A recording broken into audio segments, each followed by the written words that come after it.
What's up everybody, Dr. Eric here. I'm a physical therapist here at Village Fitness and Physical Therapy, and I'm going to show you 2 exercises that can completely transform your spine no matter how obliterated you think your spine is. And both of them are a little bit controversial. They're both a little bit unconventional and maybe counterintuitive, but I think after you see it, you'll understand the wisdom of it.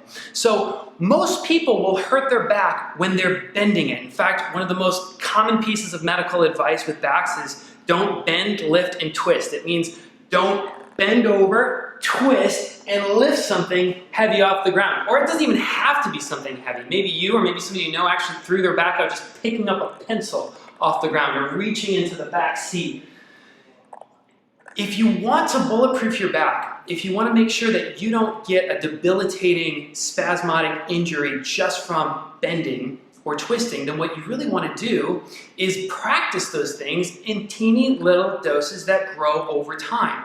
And if you've already hurt your back, if you've already had back problems, you still need to strengthen and mobilize your back in these graded exposures, these little tiny pieces. So let me show you these 2 exercises. The first one is called the Jefferson curl, and the Jefferson curl starts with just the neck bending, and then we add the thoracic spine, and then eventually we add the lumbar spine. And this is where it gets really tricky. If your back is really irritable right now, you're in a lot of pain, you probably don't need to go too much further than this. Very gentle motion. But over time, over weeks, as that becomes pain-free, you can start to go a little bit lower. You can start to go into a little bit more of that lumbar motion. And then eventually, you want to be getting all the way down here, rolling up vertebrae by vertebrae by vertebrae, because that's going to ensure that every single segment, every single little joint going vertebrae by vertebrae actually gets some attention, it gets some blood flow, it gets some lubrication, it gets a little bit of stretching, it gets a little bit of strengthening. Everything a healthy vertebrae needs. But remember, it should all be pain-free. So that's number 1. Number 2 is really very much like the Jefferson curl. We call it the side bend because we're going to bend to the side, and it's the same thing. We want this segmental motion.